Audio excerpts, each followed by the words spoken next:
Give a drop.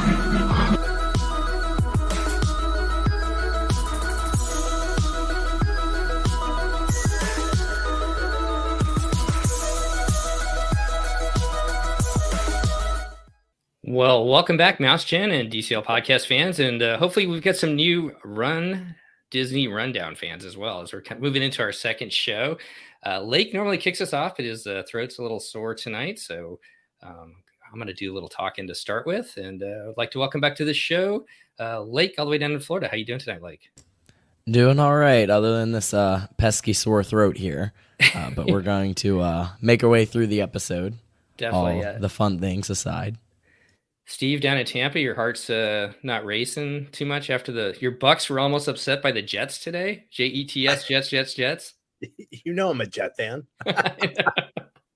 I got text like, "Oh, you guys are up 24-10." I was like, "They're 100% losing this game. There is no way." Yeah, Brady's a god. What are you gonna do? Well, welcome back down in Tampa, and Chris joining us for the first time. He is on the road as well in Nashville in the Run Disney Rundown Studios, kind of Midwest studios.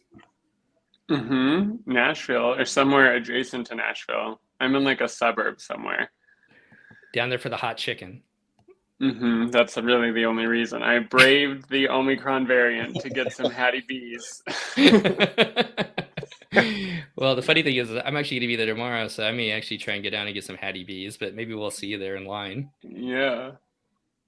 Anyways, well, welcome back. We are starting our second show here in the Run Disney Rundown. I got to get used to saying that. For some reason, I have a hard time. But we are going to talk today a little bit about Marathon Weekend, some of the gear that we've used, cover some of the training that we've done to get ready for Marathon Weekend, and then finish up with some of the things that we're hoping to do or what we're looking forward to this weekend. And then what was the last part, Lake, that we wanted to talk about? I totally missed that. Christy brought up a point. Using massage guns. No. Using foam rollers. Foam rollers. Okay, so we'll get that in there. Yes, I was muted. Foam rolling. Okay, so we'll get that in there somewhere as well. Well, Marathon Weekend is a week away. Matter of fact, it kicks off on Thursday with the 5K, and then the 10K is going to be on Friday. Christy's running the 10K. Saturday is the half, and then the full marathon on Sunday. And for the some of the crazy people out there, they're doing Goofy, which is the half, and the marathon, and then the really just out of whack people have got that whole dopey thing going on, right? That's hopefully me. Yeah, so let's just kind of go around the room and talk about what we're running. Lake, why don't you kick us off? What are you and Katie running this weekend? So I am running Dopey this weekend, so all the races, and Katie is running her first marathon, which is all right. Okay. I'm honestly even more excited for that than I am for running Dopey. You better be excited for your wife. I am. I really am. And she's been doing awesome training. So that's exciting. I'm curious to see what plan she, and we'll talk about it probably a little bit later on, what plan she used for her training for her first marathon. So it'll be kind of interesting to hear that. Steve, what are you running this weekend? The half. The half. Yes. I've yet to do a marathon yet. And Dopey has literally zero appeal, but maybe one day. I don't know.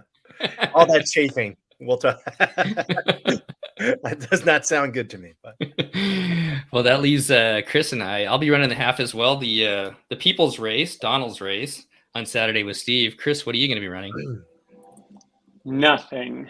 I was scheduled to run the half, and Seth was going to run the 10K. But then all this stuff happened with COVID right now, and also I think we've talked about it on the main podcast with DCL, but we're foster parents, and so some stuff came up with a possible placement, and it's just not going to work out. So we're not going to be able to come to Florida anymore. Super bummed about that because I was really looking forward to seeing all of you and also seeing the stuff for the 50th. But anyway, maybe I'll run a half marathon on my own in Los Angeles. That's a good segue. So have you heard back yet from? So I did email. I emailed Run Disney. Actually, I called Run Disney because I was like, I'm not messing around with this. They were literally like, we can do absolutely nothing for anybody over the phone, but if you email us, we'll get back to you in 7 to 10 days. So I don't know. I guess it's possible we forfeit everything, or maybe they give us a deferment. I've heard of some people getting it switched over to virtual, which wouldn't be the worst thing. Like we could still run it, just not on the on the theme park course. And then I guess if they wanted to, they could also give us like a Disney gift card. I've heard of people getting that. And then we could just spend it on a future race. So I don't know. But we also had a hotel booked and we did not refund that. We just moved the dates to the spring and hopefully we'll go then. Who knows? But I'm bummed because I was super looking forward to it. Yeah, I was curious what they were doing for people. So, well, whenever you. Yeah, they're basically nobody knows. Yeah. I'm surprised. The thing is, there's got to be thousands of people canceling right now. Mhm. We don't even need to talk a lot about this today because for the people who are going and running, the risk, and we don't need to talk any more about that. So I feel like, Run Disney will do something. They have to, right? There's so many people who are not going to be able to make it right now just because there's a surge going on. So we'll see what's up. Well, for those of us who are still planning on going, the three of us, I thought we kind of came up with a topic to kind of go over what's some of the gear that we bring with. And I'm going to be completely honest. I'm like that skier that goes out there that has like all the old stuff on and never any of the fancy stuff. So I probably don't have as much in my bag as I know you do, Steve. So let's start with you. What are some of the things that you bring with to prepare for whether you're running the half marathon or just running a road race in general? Without getting too long-winded, let me give a context to this, though. I think part of what we brought it up is I only started really running at a longer distance or training for races about 2.5-3 years ago. And I learned through pain what not to do for the first time I ran the Star Wars half, which was I had on like a belt, a running belt that was not very comfortable, that cut me up pretty bad. Ill-fitting shoes are about a half size too small once I got actually measured for shoes. I learned that the shoes that I was running in for the race was a half size too small. And just things like that I think there's a little trial and error with what you're comfortable with. Like you said, I mean, you could just go out and run in, some of your older gear or whatever you have available. It doesn't really bother you very much. Whereas for me, I'm quite fickle when it comes to a lot of stuff. As far as the race is concerned, you are running in a relatively warm climate here in Florida. So I think appropriate hydration, electrolytes that I will bring to the race. I usually bring some Nuun. If you guys ever used Nuun before, it's a little tablet. There you go. Drop it in your water bottle. So when you're getting on the bus, you could bring whatever you want, whatever food is not going to bother you, or if you have an iron stomach, eat whatever you want because you have quite a bit of time before you start going. Especially again for the longer races, you might want to eat something half and full. Some hydration for sure. It looks like forecast is relatively warm. It's been very warm this month here. I know, Lake, I don't know if you've been here longer, I think, than I have. This is probably, I would say, the warmest December that I can remember consistently. It was 84 degrees today. Wow. Yeah, that's, and it's not, traditionally we'd get like a couple hot days and go, oh, pool day. It's been pretty consistently warm throughout the month. So, and it looks like it will be somewhat warm, at least for the marathon. It looks like almost 80 that Sunday at the moment. It's trending a little warmer towards the end of the weekend. So I know like 2 years ago, they had to end the marathon a little short. So, certainly hydration, electrolytes, a good anti-chafe for me in a hot climate is imperative. What do you use? It's okay. You know what I use? You just want me to say it. I use a natural product called squirrel nut butter. Ma'am, this is a family show. You know what? You'd be just as good if you get yourself some Body Glide You can go to, when you go to the expo, you can go to Fit to Run. They have tons of Body Glide. They have the small samples that you can use for the race. Let's just say I've run a long distance, taken a shower, and all of a sudden I'm like burning up a little bit. I don't know if you guys have ever had that experience before, but you got like a cut on you and it burns. So anywhere your clothing is touching your body, you know, especially in very hot and humid weather, is essential. Should we go through? Are we talking like all the gear that we're packing for race day, or just the things like you can't sort of do without, or that you bring into the, you know, into the corrals? I think you touched on some really good points there. If does anybody else want to jump in? Because I got a couple points from what you said, Steve. I think. Yeah. So first of all, Noon, you can get those at Whole Foods. I know down in the Orlando area. So if you're looking for Noon, if you're down there, I'm not sure if you know like any place else. Does Publix carry it?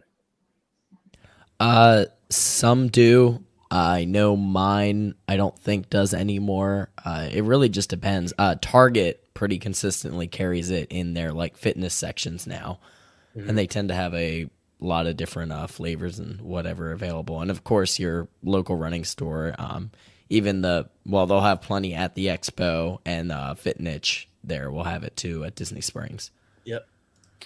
A couple different other points that, you know, talking about your belt, Steve, you know, try things out during your training, you know, and this goes to clothes too, because you see people kind of chafing as you're talking about. Yep. And a lot of that has to do with the type of shirt that you may have on, or something else. Like a lot of people like to run with their Run Disney stuff, but that may not be the best thing for you. So I always try out different shirts while I'm doing some of my longer runs, especially for the longer races, to make sure they're comfortable and they're not going to cause you too many problems.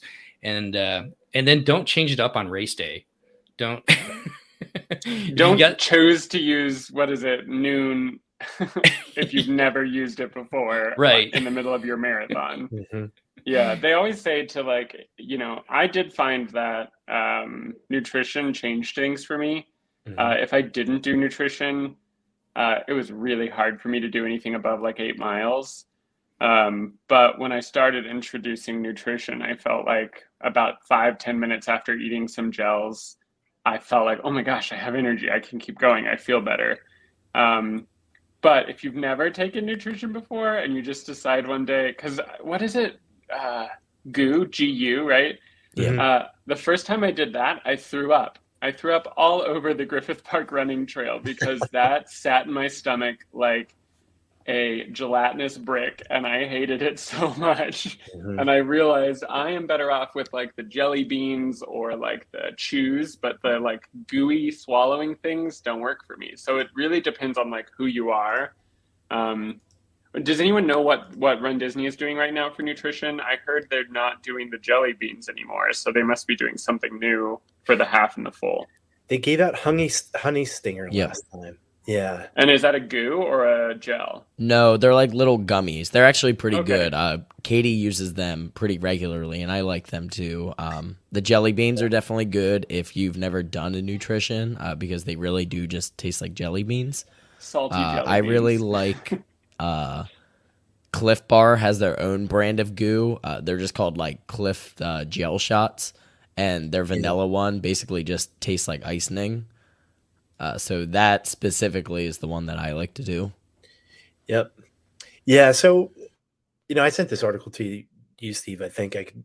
I follow some sports nutritionists and some running podcasts and YouTube channels, et cetera, et cetera. And there's a pretty good, if you look at like just a meta analysis, an overview of athletic performance over, you know, especially distance running.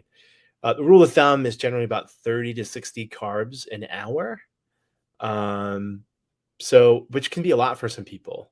I think, you know, like a goo, I believe, is around 90 or 100 calories. It has about 20 to 25 carbs. So it's a little more than a gel an hour. And, you know, again, I'm not speaking from a standpoint of being an expert. I'm just speaking from personal experience and just what I've read as far as in journals and information from other people. Also, I like to take a goo before I actually get across the start line. Or I don't actually use goo. I use a product called Martin. I like Martin a lot. MAURTEN. But I take one before as you're running. Again, I think this applies more to half and full distance. Blood pumps away from your stomach and starts going to your thighs, your larger muscles in your body that are working really hard. So later on, it becomes more difficult to digest, and it's slower to digest.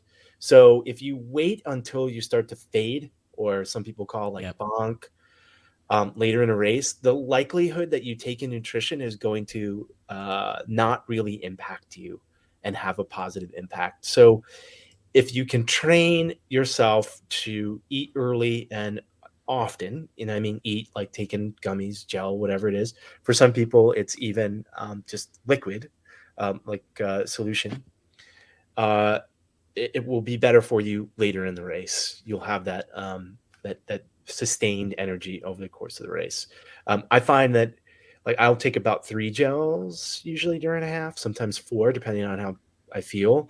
And like anything after like 8.5, 9 miles, usually I usually feel it a little bit, and I don't usually at that point. Like I'm pretty much, that's when things usually start to hurt a little bit for me personally. So just keep that in mind. And then usually the last couple long runs in a training block is when I'll just rehearse everything you're going to wear that day, all the nutrition you're going to use that day, and try not to put anything new. I never take the stuff on the course. In fact, one year I took Powerade Gatorade. It like sits on your stomach a little bit sometimes if you're drinking too much liquid or even too much water later on. And there's also studies that talk about just actually swishing it around. I mean, again, it's COVID. You don't want to spit on anybody but just getting the liquid kind of in your mouth and not having to ingest it can hydrate you a little bit. So lots of little tips. There's a lot of research out there, a lot of good information, a lot smarter people than I am on this stuff, but just speaking from personal experience, Steve, I think you make a really good point. None of us are experts. These are just we're just talking about our experiences. None of us are doctors here. So, well, you don't want to show up to try to even if you're just taking it easy at 26.2 without anything to eat. I mean, right. Oh, no. Yes. No, I totally agree that you definitely have to do nutrition. More my point is just so everybody knows, none of us are doctors here. We're just talking about our experiences. We do have a couple of comments. Katie says she's just using the Good Vibes plan. So there you go. She's got some good vibes going for the marathon training.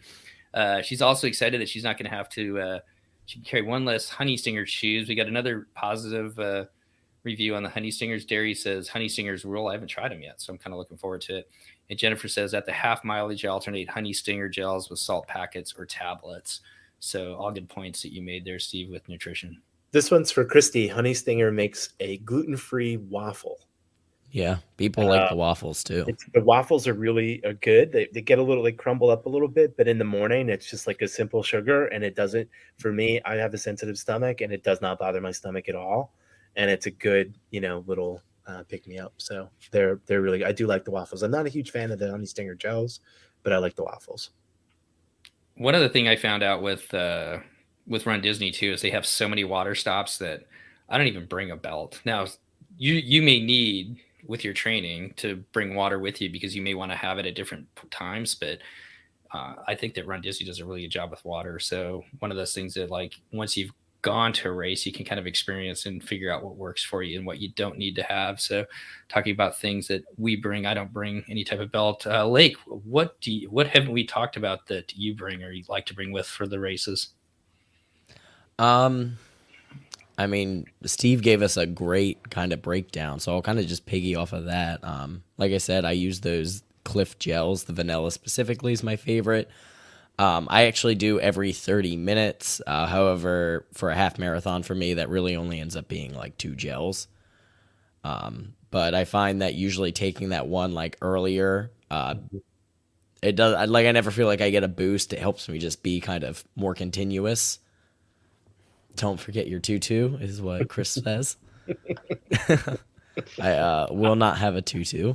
We need to integrate that into the conversation about costumes. I could never wear them, but we're the worst. We're literally the worst 4 people to be talking about it because, to my knowledge, none of us have worn costumes while running in Run Disney, and a big part of that is for me, the chafing. I refuse. I refuse to add pounds of material to my body. I know there are people who dress up like Chewbacca and run this thing, but I will wear whatever I wore while training. No tutus. Although, I've been getting ads every day for the Minnie Mouse 50th anniversary official Run Disney tutu. And I'm like, who's out? Are we all just out there running in tutus now? Like, I suppose maybe that's besides it not being aerodynamic, it probably doesn't like weigh you down too much. So maybe a tutu is the ideal running costume. I think too, they're just so light. Most people wear them just like over their shorts. So I think it's just kind of a non-factor. Like if that's what you like to do, it's not super intrusive for you. Well, and you can get an officially licensed one this year. So, like, anything else that you bring? Let me see. That we haven't talked about. And then I want to touch on you, Chris, because you ran your first half marathon in 2019. So, what did you learn from it? Well, Lake kind of looks at his. What did you learn from it running that first one that maybe you should have brought with you or didn't need? So I agree, you don't need water. Although, so I refuse to run in the summer, no matter what state I'm in. And so the January half is perfect for me because I can start training when it's cooler at 6 a.m. in LA. So I'm not really running in spaces where I get super dehydrated. Florida is a different beast though. So if you don't train in Florida, the hydration is like, it's not optional. It's literally like medically necessary. Yeah. And so I will say that even if you don't think you need as much hydration, but you're not used to that climate, you should hydrate. And one tip that I found that works for my body is that if I take the Powerade and it tastes sweet, then I don't drink it. I just throw it away. But if I take the Powerade and it tastes like water, then I drink it because my body's like, give me that artificial sugar. I need it right now. So I like literally will do a little taste test of the Powerade. And if it tastes gross and sweet, then I'm like, okay, I don't need this right now. I'll just drink water. But if it tastes neutral, I definitely drink it down. I know we sort of touched on important stuff. I don't skimp on the running shoes. I also find that if you have any issues, like I overpronate, so I have to get the whatever more supportive running shoe is for whatever brand. And I find that those are always like $40 more, $50 more than other shoes in those lines. So unfortunately for the Asics that I usually get, it's like $180, which is like way more than I spend on almost any other shoe or thing in my life. But I just find that if I don't spend that, I have so many feet problems and like pain problems. And because of what my job is, one time, it was actually right before the pandemic, I went up to do something in Portland, and Adidas has their big, like, I don't know, corporate offices there. And they also have a gym where you can run on a treadmill, and they use this special equipment to see like basically how large your gait is, which way your feet turn while you're running, what everything looks like. And they were able to tell me like everything that was wrong with my running and then tell me which shoes I should get. So you can find like less pro versions of that. And this was like the stuff that like pro athletes use, but you could also find that in your local running store. They have like special mats and things that will map your feet, and they'll take a look at the way you run. And so I would say if you're just getting into running, go to a running store. Don't just like order any pair of running shoes off the internet, because that is not the same thing as a pair of running shoes meant for you. Definitely some good points there. And sorry to keep coming back to you, like anything else that you wanted to add about your bag, but let's, if not, then let's kind of continue with the running shoes. I'd love to get your thoughts on running shoes, like. Yeah, I mean, Chris hit probably one of the most important things is, make sure that you go to a running store and get fitted. And the great thing about that is you can try pretty much as many pairs as you want. I actually recently went through and did the whole refitting process. I was in supportive shoes, and kind of with the update of technology and what they can actually look at now, they said, oh no, actually, we think neutrals would be a better fit for you now. And that's actually something where as you continue to run and you get faster and you strengthen, as you run, most people will actually move. If you're a pronator or a subnator, a lot of people will actually end up moving kind of towards a neutral shoe. As you strengthen, you'll end up correcting a lot of what's wrong with basically your different form issues. Not to say that people have bad form, but I don't think anyone has perfect form. And that's not like me being snarky. No one does. I don't. But yeah, getting fitted for shoes is so important, and finding not only a good pair, but even like a good brand that maybe will give you a couple different options. What are you going to be running in? So I have 2 different Hokas I'm going to be running in, if I can find these. There we go. The first one is what I've been running in, the Clifton 8s for Hoka. I actually have 2 pairs of these. These are both newer pairs. I just got some extra pairs for doing Dopey. So my broken in pairs will be my marathon pair. These need a little bit of more miles before they'd be ran for a marathon or a half marathon. But these are just they're neutral, but they're very like plush, very comfortable ride shoes. And then I also got the Mach 4s just because I wanted to try them. And I really like them. They're a little more firm, but also a little lighter. So I'll probably wear these for like the 10K, just as something kind of light and something different to put under your feet. Because one thing that some people do like to do, especially if you're running like Dopey or even Goofy or any of the other challenges, having different shoes to be able to switch up in between the races can be a huge help. And it's also actually better for your shoes as well. Steve, you brought that point up too. I think to me, because I've always run with, I change my shoes up probably about every 6 months, which may or may not be the ideal time to do it, but it's about 6 months when I change my shoes up. But I've always run with just the same pair. And I know that now hearing Lake, he's got 2 different pairs, and I know that you run with different ones. What are you using, and what are your thoughts on shoes? How long do we have? Yeah, okay. Since I know your Twitter handle is. I have about 14 pairs of running shoes in my closet that are in rotation. I'm out of my mind. Don't do what I do. It's quite literally an addiction. I will say, I just want to add something real quick before I piggyback on the shoes. Bringing to the race, I do bring water, and I do bring this Ampopod. I don't know if you can see it. It's not in focus here. Yeah, there you go. Just real quick, it has a zip front pocket. You can put your gels. You can even fit your phone in the front here. And that little handle there just goes right around your hands when you're running. So, and the reason why I do this is where I put like electrolytes in and everything else like this. There's another reason why I do it. If you're a little bit of a germaphobe and you don't want to get anything handed off or touch anybody's hand with volunteers out on the race, you have your own water. When races started back up, a lot of races weren't handing out any water, didn't have any volunteers. So this is really good. It's like 20 ounces. You can put your keys in there. You can put your phone in there. You can put your gels in there. Just a suggestion. There's also a flip belt that a lot of people like to use, but I'm just not a fan. So with that out of the way, shoes.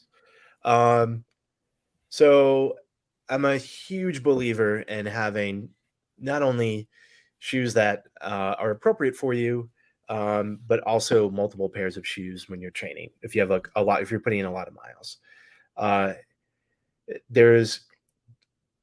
it's good for your body to have a slightly different impact day after day. If you're doing, multiple back-to-back days, a little bit of a different way that you land, a little bit of a different style for cushion. It's just good. It just works. There's so many little muscles and feet in your muscles and bones in your feet. As I know right now, because I'm hurt, I have a problem with my metatarsal right now.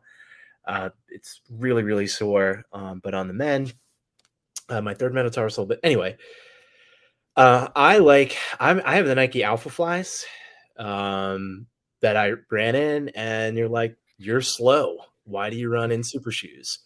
Why do you spend all this money on shoes? The technology in the shoes now help everyone at every different level. So if a pro uses it, it's also good for anybody that laces up and runs. It doesn't matter. They happen to have a carbon plate in them. It helps with the stiffness of the shoe. It helps your cadence. It helps turnover, and there's some energy return from the foam. The really high stack height. When I'm done running, my legs feel way better. It's worth every dollar of the $250 that those shoes cost. So again, that's a lot of money, but if you want to stay on your feet and keep running and putting miles in and week after week, it's a huge investment. I have the Hoka Mach 4s that I use as a daily trainer. I use the Nike Invincible Run Flyknits as an easy day shoe. They have a huge stack on them, big stack height.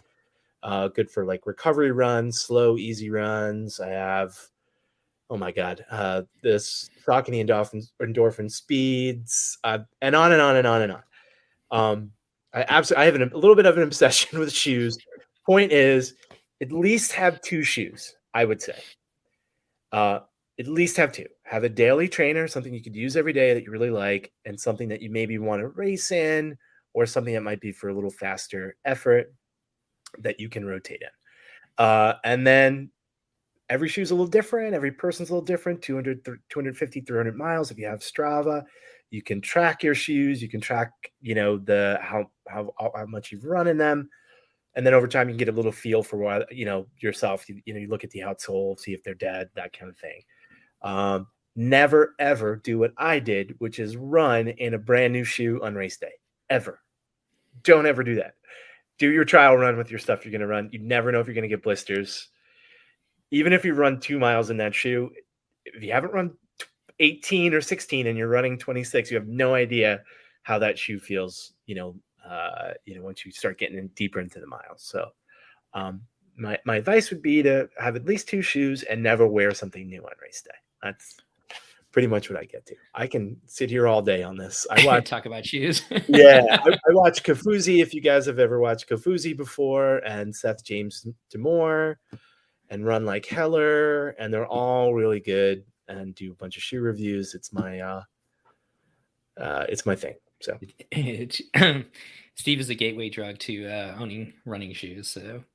Oh my God. I used to go into an office on Wall Street and buy like clothes and lunch for myself and commute with a metro. All of that money that turned into somewhat of a disposable income now just goes right into running shoes. Right into running shoes.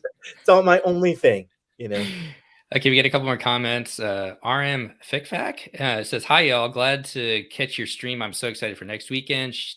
They're going to be, I think it's she is going to be doing Goofy. Good luck out there doing Goofy. Excited for that." And Chris, back to you. Derry says bounding is good for the half and full. So if that tutu is not aerodynamic enough for you, then maybe you could do some Disney bounding. But what are your thoughts on shoes, Chris? And what are you going to be wearing when you run that virtual half around Burbank while we're running down at Disney? I wear an Asics Kayano. It's like it has a gel in the sort of like sole of the shoe that gives you a little bit of bounce, but it's super rigid and structured on the side.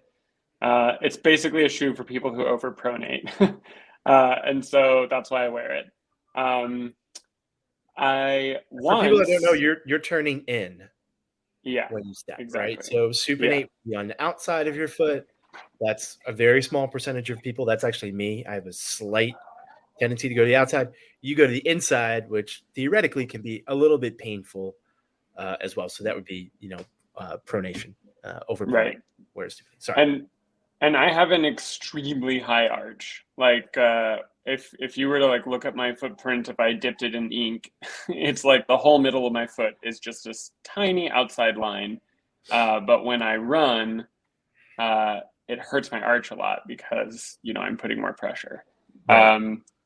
That being said, I have tried like custom orthotics before, which I've put inside of my Asics. that gets really expensive. So if you can find a shoe that doesn't require a custom orthotic that fits you really well, I would encourage that.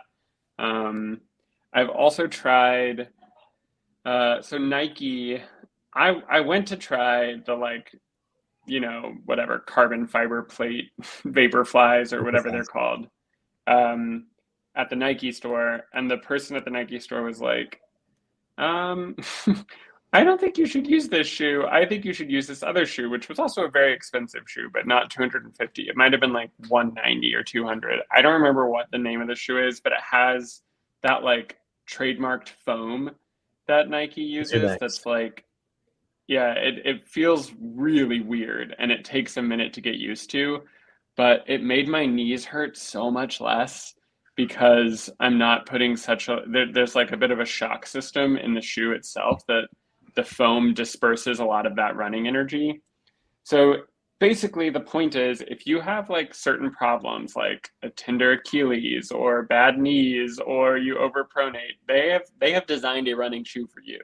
So you just have to sort of find it. Yeah, that's the exact foam I have. Yep. So this is the next foam. This is a Pebax based foam. It's really interesting, and it's supposed to be really resilient and have energy return. So it really doesn't flatten out like a lot of foams do. Yeah. And the idea is it's supposed to be really springy and light. But it feels absolutely wild on your first run. Like literally, I felt like I was going to fall over because it felt like I was running in quicksand. But once I got used to that feeling, I was into it. So I alternate between the Asics and the Nikes, but the Asics are my long distance running shoe. I find I like the Nikes, but I don't feel as good after wearing those as I do in my Asics.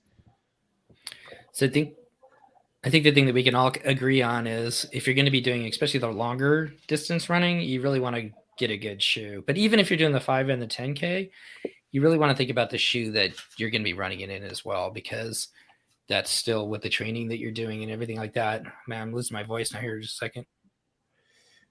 With the training that you're going to be doing, you really want to have a good shoe to be running in. And so I started off with Asics, but kind of one thing to remember is they change their shoes every year. And the shoe that I wore year after year after year after year, all of a sudden it just started causing me problems. So now I've gone to New Balance. So I've got New Balance 880s that I've been running in, and I love those. They're a little bit lighter than the Asics shoe that I used to run in. I want to try those Hokus that you've got, Lake. But I think I'm going to do that after this half to try those. So when I got refitted, I almost got the 880s, and I plan on picking up a pair because I really liked those. They're very popular. Yeah, for anyone that is in Hokas and kind of knows what that feels like, it's a much lighter but also more flexible shoe in comparison. The Hokas all tend to be pretty big beasts of a shoe. Yeah, Wake's gotten to be so much faster that I needed a lighter shoe to keep up with her. So that was my excuse. You must be watching. Yeah, I think she's working on dinner right now. How terrible is that? I'm up here yammering away. I will say one other thing that you can do is you can go back and buy. So the latest and greatest is always going to be the most amount of money. So you can buy last year's model. And sometimes if you go online, you can go back and find either 2 or 3 years, past models as well for a little bit cheaper. Just realize that if you haven't actually run in those, they may be a little bit different in the cut and the style and that they are in the current model. Yep. And something like an 880 or Mach 4, those daily trainers, I really like the Mach 4.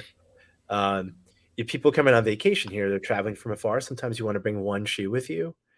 You want to pack light, perhaps. Those are like a really good option to just bring one shoe. And you don't want to walk around the park in a Nike Vaporfly, in like a carbon plated shoe. You don't want to make that your walking shoe. It's not an incredibly stable shoe to begin with, and you don't want to walk around and do all the miles at Disney too. So those are great options just to have as one shoe, and do whatever works for you. I mean, truly, that's what it comes down to. Nobody can tell you what's comfortable for you. What you like, how much you want to spend. Some people think it's absolutely absurd to be spending over $100 for a running shoe, and I understand that too. But yeah, I could talk about this all day. It's the most important piece. And also, if I could segue, your socks. I was just gonna go there. Go for it. Yeah. All right. I like features. I like a little bit of compression. They have feature socks, FEETU, like feet features. There's a little compression in them. They're light. They're thin. And Balega socks tend to be a little bit thicker with less compression. They have a little cushion in them. Bring multiple pairs. It does. Lake can tell you guys how much it rained at Wine and Dine to start. Right. Your shoes get wet. You have wet socks. No good. Blisters galore. So be selective about your socks. I see a lot of people at Run Disney events like to wear compression. It's sometimes a part of like an outfit. Like I see like the Minnie Mouse, like the polka dot compression on the sleeve, that kind of stuff. If it's, maybe below 16 in the 40s and 50s, I usually put on some compression. Otherwise, it's way too hot. I don't want any of that stuff on down here. But some people like it, or the idea with something like with compression, particularly with like for your calves and your sleeves, that's usually something you would wear like after. Also, you can wear it after an event. If you're doing the Dopey, you're doing the Goofy Challenge, you're doing a longer race, put on the compression after, and that helps some of the swelling that occurs naturally from doing that many miles. But get yourself a good pair of stocks. The other thing is Disney Springs, Stance. Love Stance. If you guys have ever used Stance before, they have some fun socks too. I don't know what you guys use.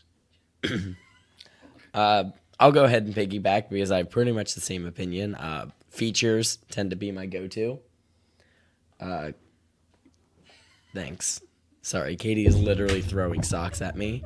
I do also sometimes wear Aniji's, which are like the fitted toe socks. I actually tend to like these more for trail running. I don't know.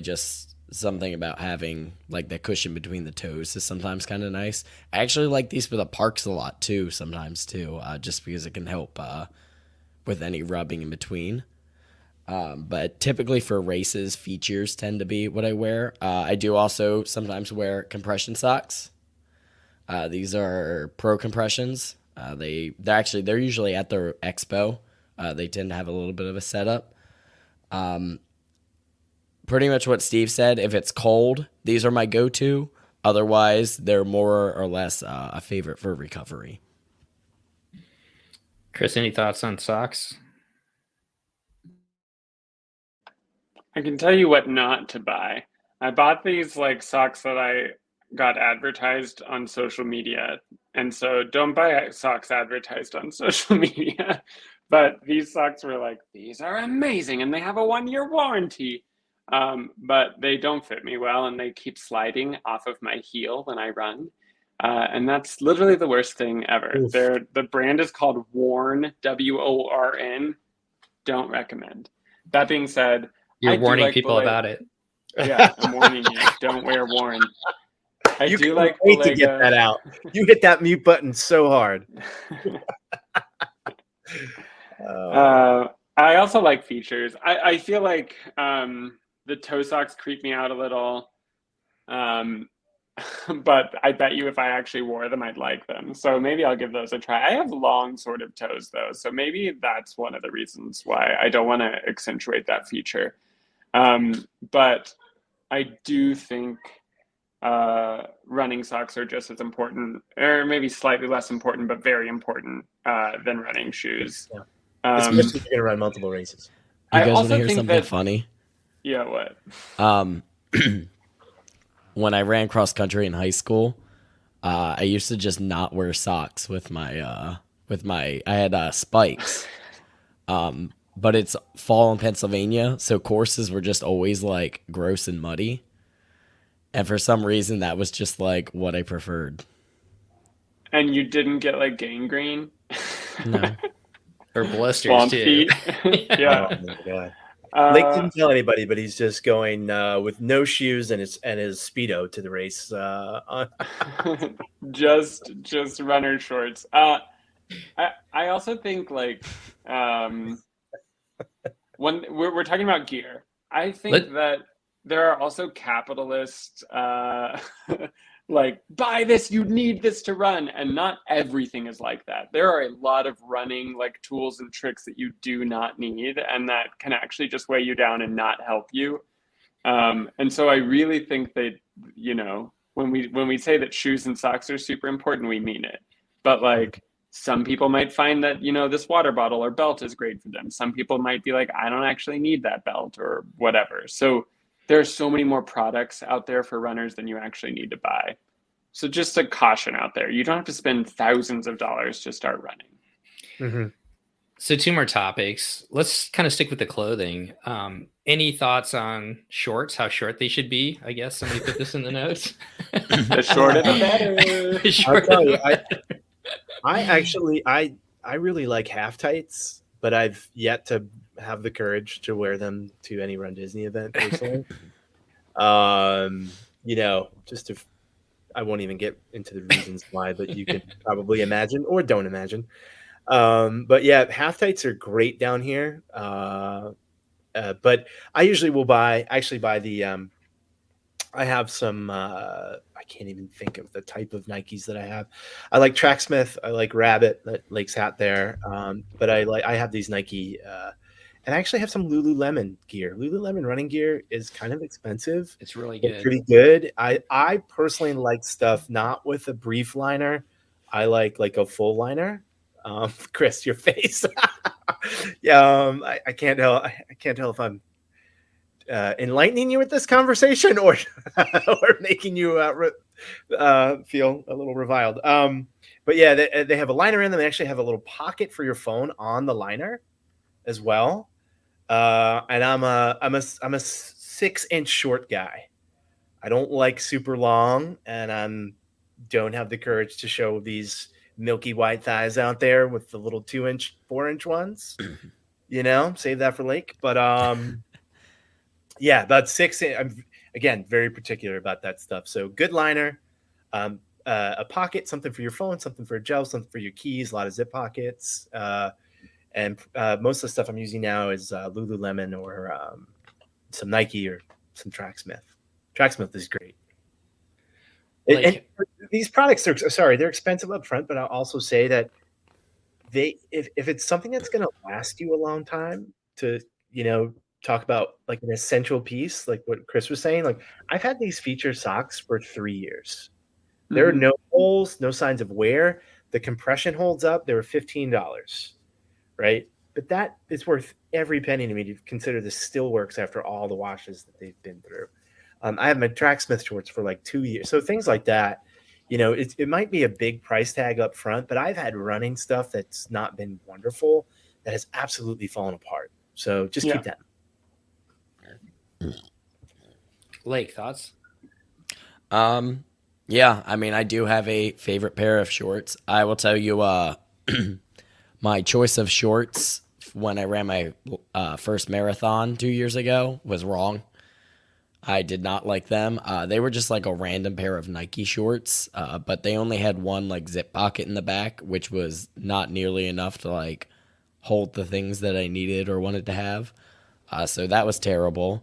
I actually really like these are a brand of shorts from Rabbit Running, which is like kind of a smaller running company out of California. But I believe they source everything like fairly locally and all of that, so that's pretty cool. But these are specifically called the FKTs, and they come in 3-inch, 5-inch, and 7-inch, so a length for all of us friends here. But I like these because they have the zip pocket in the back, but then they also have these really deep like mesh pockets on the side, on both sides. So you can do one for like goos and then one for like your trash. Or what I do is I actually put my little camera charger down the side of one of those. So these are just my favorite. I have, I don't know, 4 or 5 different pairs of these, and they're pretty much my go-to shorts. Those are the 4-inch ones there? These are the 3-inch. It's 3, 5, and 7 for those. That's when you're just booking it.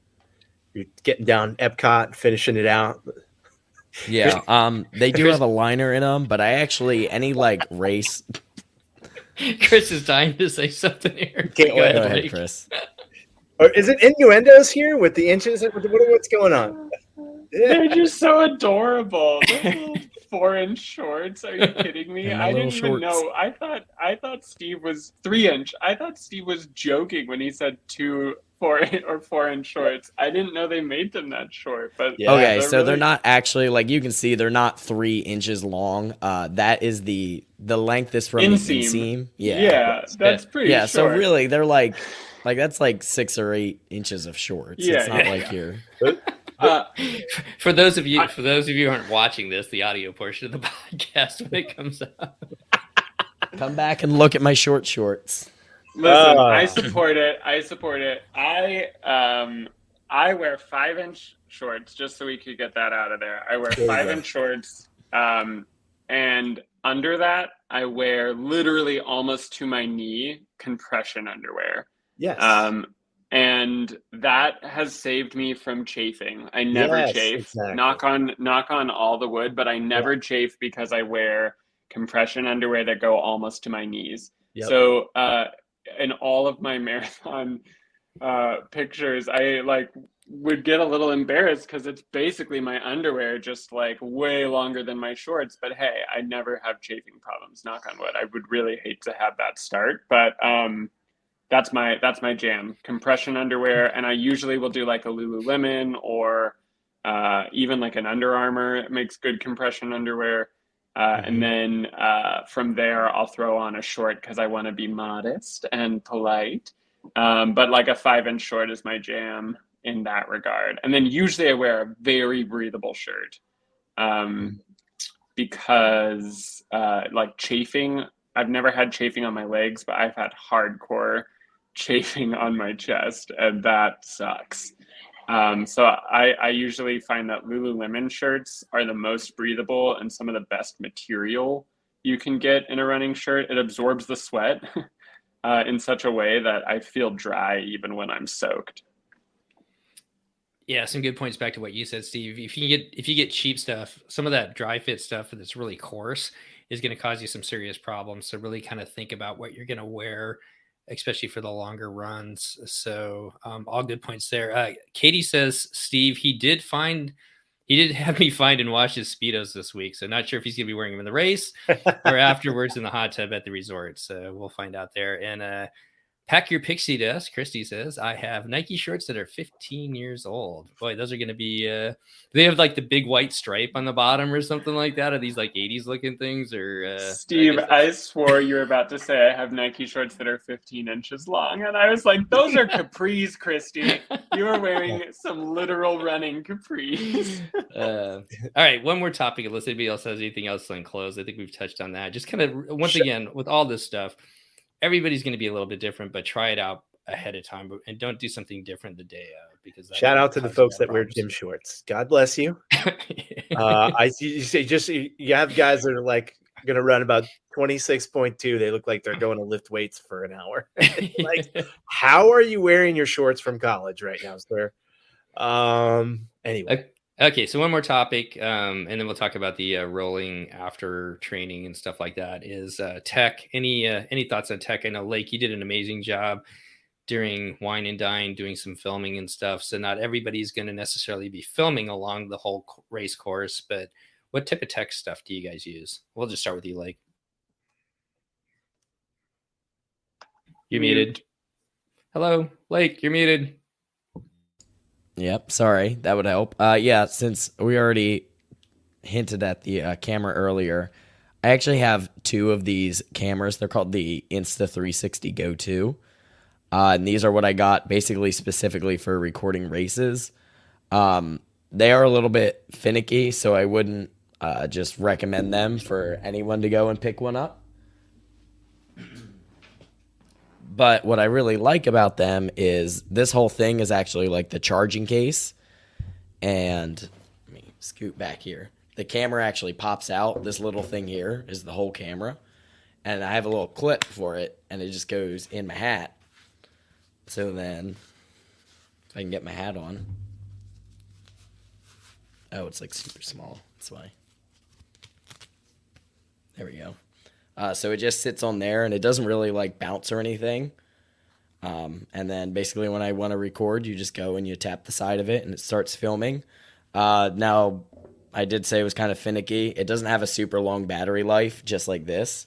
So I do have to bring the charger, which is basically just like an AirPods case. So it doesn't really weigh anything. But that's the camera I use. A lot of people do actually ask about it. One, because it's a camera on the top of my hat. And two, because I'm fairly happy with the quality of footage that it has put out for the races. So I do enjoy filming the races now. It's been a lot of fun, and I really do like that camera. Another common piece of tech that people will talk about is wearables like watches.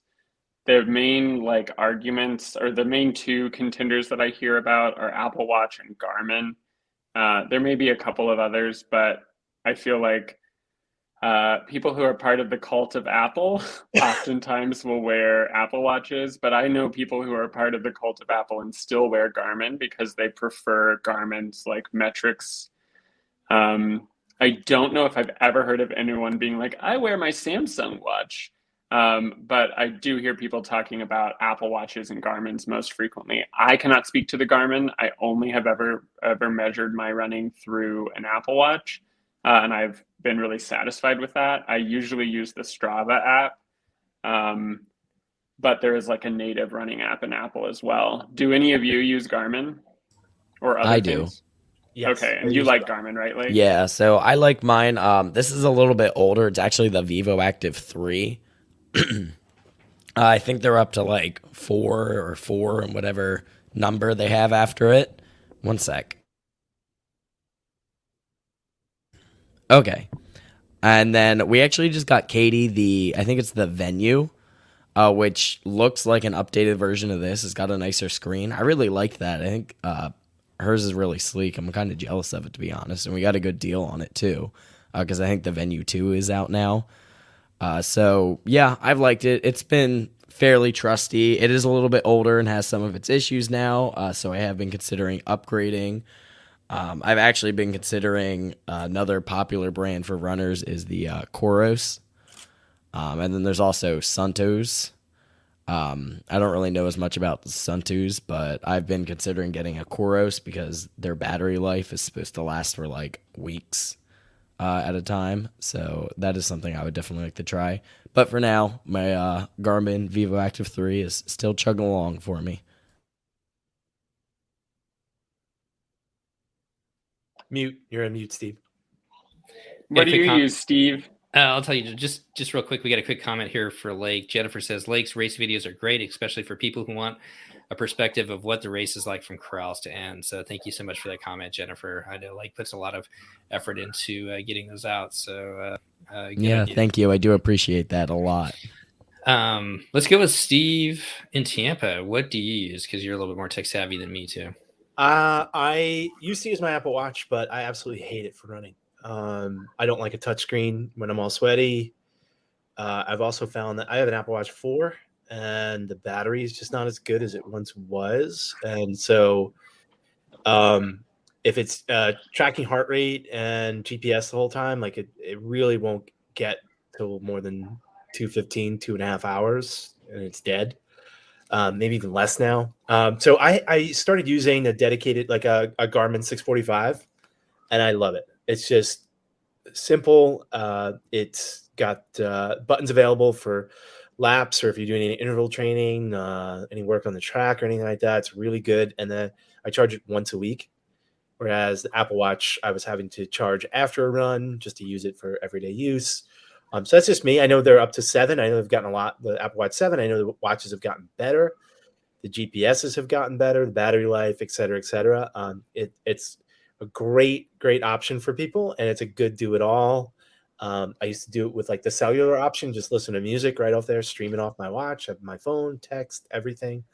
But now I generally take my phone with me, have my Garmin 645, and I like to use a FootPod too, a company called Stride.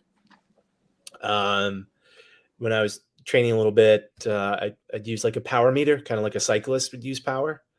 And that helped me, your heart rate. can be inaccurate on a wearable, and also just varies from day to day. You get a bad night's sleep, your heart rate could be really higher than it normally is for easy zones, and so it's kind of misleading. A lot of people do heart rate training. It's a good metric. I just like the power stuff. It just helps me like develop a rhythm.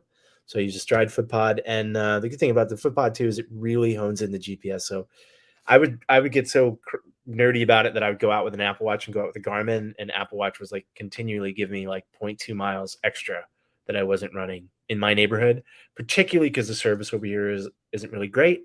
And so it just was not calibrating and honing in GPS very well. So, again, in the context of everything, does it matter? Do you even need a wearable? No, you don't. You really don't. You could just go out, and if you got an easy hour of training planned on your feet, go out and run an easy hour. You don't need anything to do that. And I also use AfterShokz when I race. So AfterShokz are the bone conductor headphones. I do not advise wearing anything in your ear at a Run Disney event. It's too crowded. You get people on the left and your right, especially if you're in the back corrals. Some people verbally shout when they stop, or they should, or like put their fist up when they're going to stop. You don't want to run into them. So yeah, you probably want to hear what's going on at a Run Disney event as well. I would not put any noise canceling stuff in my ear personally, and they advise against it. I don't know if you guys run with it, but AfterShokz are great. I really like them when I'm running. Yeah, I have a pair of AfterShokz that I use as well. So my computer has 1% battery, and I just now discovered that I didn't even bring a charger here to Nashville with me. So I'm going to say goodnight to everybody. But it was really great to have this conversation. And I was so looking forward to telling you about the Run Zombie app, which makes it seem like zombies are chasing you while you're running. And that's one of the best training tools I've ever used. But I don't have time to tell you because my computer might go away at any minute. But your phone and go in the chat. I miss you all. I'll go into the chat. Okay. Bye. Bye, Chris. Bye, Chris. The zombie app. Have you heard of that? That's awesome.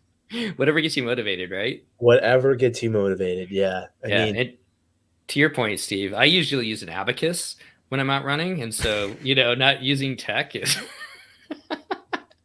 Sorry. You had that lined up again. That was one you had before the show. You were pulling that before the show. Yeah. Actually, I just started using tech, and to be honest, I use my phone. I'm kind of weird. I used to always carry my keys when, like on long runs and stuff like that, to lock with apartment or house, whatever I used to live in. So I'm always used to holding something. So I still run holding my phone, and then I started using an Apple Watch recently. And to your point, Steve, I think it's about like 0.2 of a mile still. The Apple Watch is off compared to what my phone usually comes up with. So yeah. Well, the other thing about that is, you've got at a race, you've got so many people around you. There's usually some it throws your GPS off. Yeah. So you're gonna see sometimes you're just like, oh, I ran a mile, or I ran 2 miles, and you're like, where is the mile marker? You always are, especially because you're running a little bit diagonal to get around people to go to aid stations. You're gonna run more than the distance that's prescribed. I also think, man, maybe this is a conspiracy, and my QAnon rabbit ears are going off. That the line in those races is a little bit long at Run Disney. I ran 13.94 miles at the last one, man. I was like, that's a big difference, right? Yeah. Yeah, 0.8. I expect to run a little bit more, but holy crap, it was like almost 14. And I guess when they're measuring, when the USATF, right? Athletic Association, because it has to be chip time measured because it's a Boston qualifier, a major marathon qualifier. The point to point, you have to run it's if you run the direct line on the center line. You have to run that 13.1. So you're like this. Pushing people out of the way to stand. That is a run. If you haven't Run Disney before, you will see. Not in Lakes Corral, but my corral. It is like sharpen your elbows. It's a rough and tumble crowd back there. Okay, get a couple more comments, and we're coming up on an hour, guys. I think we covered all our topics, but we should jump in with that the roller topic too. But one more from RM FICFAC. I'm a fan of Brooks. Yeah, I'm a fan of Brooks for shoes. I prefer Pro compression socks for long runs, and I've been using a Garmin Forerunner, different models for years. Love them all.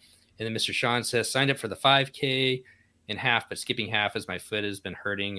Well, good luck with the 5K, Sean. Sorry you won't be out there with the half, but just have fun out there with the 5K. So,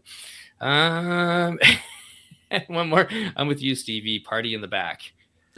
Yeah, I mean, I honestly was like at a worse corral than I used to be for the same submitted time with these stupid new corrals. So I was in like C before or D, and now I'm like one behind that now. So even though I was in the front of the mini wave, eventually it just gets crowded in there. I mean, you really got to be up in A and B if you want some space at Run Disney. Everything else is kind of rough.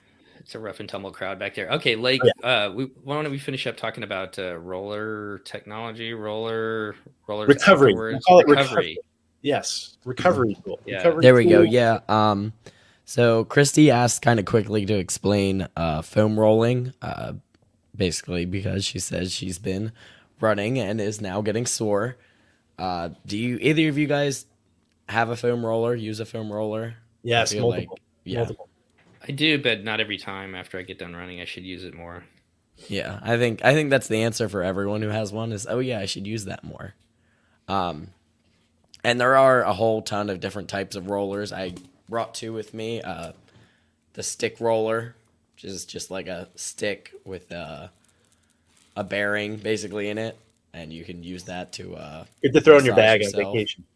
Yeah, I like this because it is obviously a little bit smaller, easier to use. Yep. And then you have a little bit of your more traditional foam roller. These come in all kinds of different diameters and hardness, stiffness, and all of that is kind of just different preference. This is a trigger point. I do really like this one. We also have a third one that is basically just like a smaller one that's like a styrofoam. That one's kind of nice because it's a little more plush, so it's not quite as hard on you.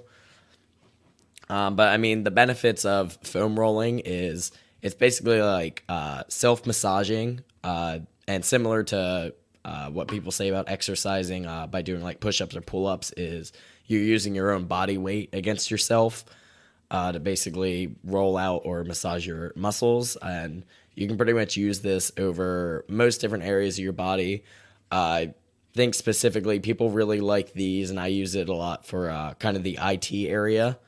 It's really good for rolling that and stretching that area out. If you tend to get tight, especially if you're kind of building distance and your body's not quite used to that, it can be really good to basically be able to roll that out. I will note, while it is nice, it's not necessarily super pleasant all the time in the midst of you doing it. And it does take a little bit of getting used to. And you should also maybe look up some videos on like good form to go and use these with to make sure that you're rolling your muscle groups properly. All good points there. Well, anything else, guys, that we haven't talked about tonight that we should cover, or you guys wanted to cover? Anything, any gear, any shoe topics, or anything else? Getting my fair share of KT tape, which really helps. I've had some issues with my foot, with runner's knee. KT tape can be really helpful. There's some tutorials online on how to actually, wrap. I see with a lot of people on their knee, particularly. It's good to stabilize and use during a race. The massage gun we talked about before we were on. If you have a massage gun, that similar principle, I think, to a roller, just getting some of the inflammation, muscle swelling, lactic buildup in your muscles. And I think for recovery, just have a good dynamic stretching routine, a little warm up if you can. I know I'm bad about that, but having a little warm up, doing some hip swings and stuff like that before you go out is really helpful. Even before you're going to race, just don't go out cold. If you could just do some stretching in the corral, jumping around, moving around, that's what I like to do, just to get your blood flowing. It's hard for me to just when it's 3, 2, 1, go, and I'm cold. I mean, it takes a while to warm up for me. So not literally warm because we're in Florida, but getting your body warm. So, rev up a little bit, helps in the recovery process after, and drink a beer after. That's how I recover. Right. Steve's going to be about half an hour in front of me. So, have one ready. I'll have yours ready for sure. Yeah. If you ask me, Lake, any final thoughts? I guess on any of these topics. No, I don't think so. I think we're all just excited for the weekend. I do have one more just because they're right in front of me. Oofs. For after race, UFUs. They're basically just like super plush flip flops, and they make them in kind of regular. What are those called? They have them in the regular flip flop or the ones that are the Velcro over. But these are super great for after the race, and they're not super big, so you can fit them in your check bag if you need, if you're going to be planning on hanging out after the race. And they're just great for recovery. I know a lot of people even wear them after the races to like walk around the parks and stuff too. I mean, that's my favorite thing is to get the shoes off after a long race like that too. So having something like that, I've never really thought about that before, but that I'm gonna have to look into those. I don't know if I'll get it for this weekend, but for next time for sure. So They're great. well, I guess thanks everybody for joining us on this second edition of the Run Disney Rundown. We'll definitely be putting together more shows for you guys as we kind of move into the future. I know we'll definitely be doing a recap of Marathon Weekend, and if there's any topics out there that you'd like to hear us discuss, we love the feedback. We'd love to hear the feedback. Make sure you like us over at MouseGen and follow us along there. Lake's channel, Lake and Katie's channel, they do an amazing job. Got a lot of great videos for Run Disney and also Disney Cruise Line.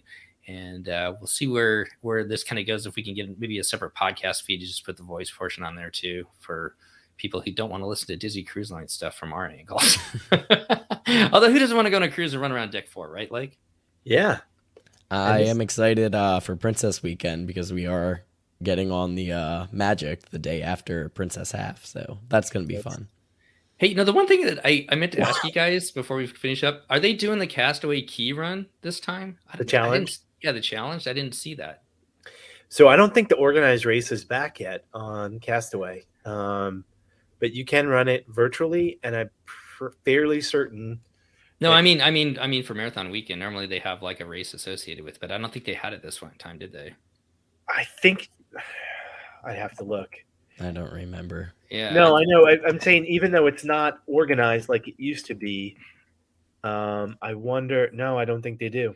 Yeah, you can still do it on every voyage. You can, when they get a Castaway, you can still go and run it virtually and then either stop. I think it's like we got ours at when we got back on the ship. Why can't I say it? Where customer service basically is. But I've heard that you can also stop it where they check out bicycles and pick up your medal there.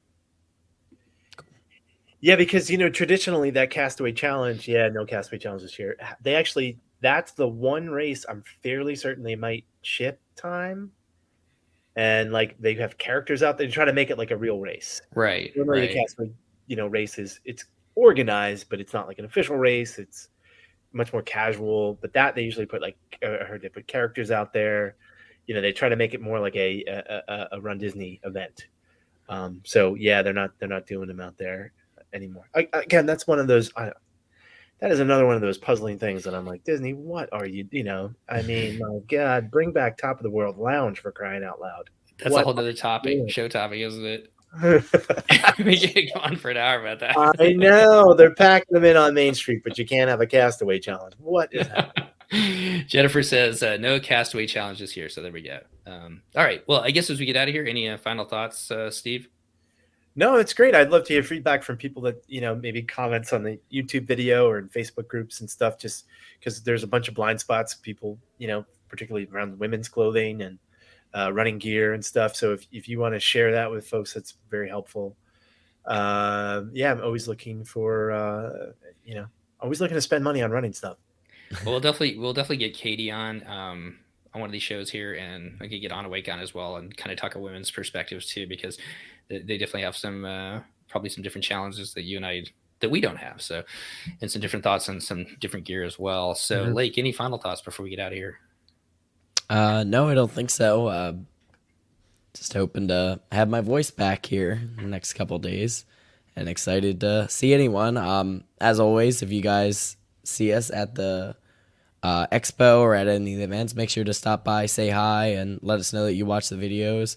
Especially with this show, since this is only our second episode, it would be really cool to kind of hear that some people are out there watching and enjoying our content. Definitely. If you go flying past Steve or I, it'll be hard to pass Lake, but if you go flying past Steve or I, definitely give us a high five as you go by. It'd be fun to see you guys, and we'll definitely be at the beer tent probably afterwards as well. So at least on Saturday for marathon or half marathon. But I guess as we finish up, good luck to everybody out there, whether you run the 5K, 10, half, or the full marathon, or if you're doing one of those crazy challenges. Best of luck to everybody out there. Make sure you follow us along at MouseGen over at youtube.com/MouseGen, or you can follow us right now at the DCL podcast as well, either on Facebook. And we've got kind of our wonky little YouTube channel out there. You can find it because somebody else has the DCL name, but that's neither here nor there. But make sure you follow along and like the show. And once again, as Steve and like I said, if you have any feedback, we'd love to hear it as well. And we'll see you after Marathon Weekend with kind of a breakdown of the show, or the breakdown of the whole weekend's events after that. So on that, I'd just like to say goodbye, everybody, and thanks for coming back and taking a listen. See you guys. Take care. Yeah.